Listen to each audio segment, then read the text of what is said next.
Okay, I am back with more information on the mysterious death of Brittany Murphy and Simon Monjack.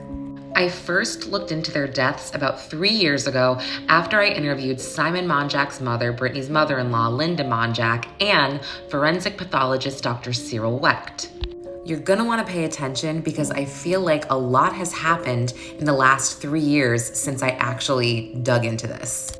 Dr. Wecht was originally hired by Brittany's late father, Angelo Bertolotti, in 2013 because he wanted Brittany's hair tested because he believed that she possibly could have been When poisoned. I first saw those, I was puzzled myself.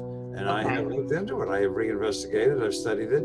I've discussed things with forensic toxicologists. There's no way in the world I've never seen a case like that, and it's absurd. Who did it? Who got into the house repeatedly? Don't forget, when you get it like that in the hair, it doesn't come in from just one deposition into your system that grows out. So who is it that got into that house on repeated occasions and kept giving that kind of combination, that incredible concoction of multiple heavy metals? Well, I'll tell you. Even a renowned forensic pathologist like Dr. Wecht was seriously puzzled.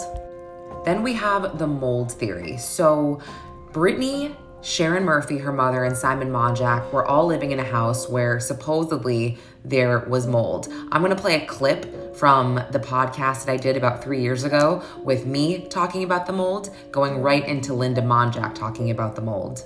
Mold can absolutely cause pneumonia, and it can also make you delusional. There were rumors that Simon and Brittany both had said they were being watched in the months leading up to their death. Sharon Murphy first said the toxic mold claim was ridiculous. That is, until it was time to sell the house.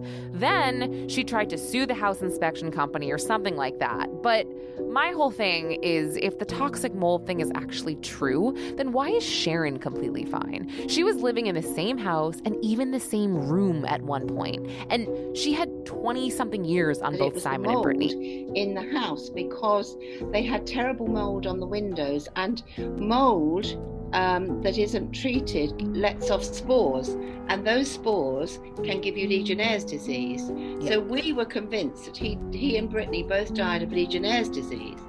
And the medical situation there was, the coroner is not... The mold is really confusing because Sharon Murphy lived in the house with Simon and Brittany. She was much older than them, and she doesn't get pneumonia. She apparently didn't inhale the mold like they did. She just walked away as a 60-something-year-old completely healthy.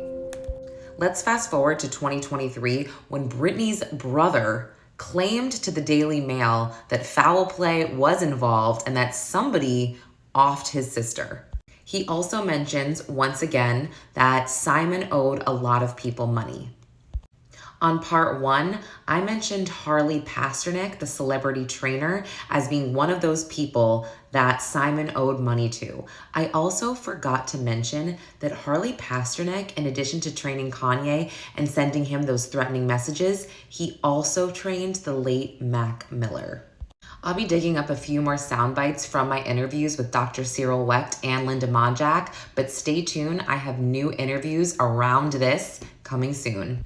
I'm gonna leave you with something really, really sad and eerie that Linda Monjack said to me about Brittany. But she was terrified of dying.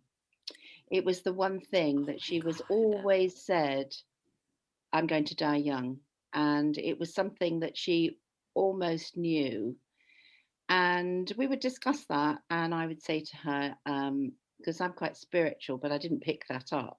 Mm-hmm. But I did say to her, it is what it is. I'm sure you'll be fine. The sort of things that you would say.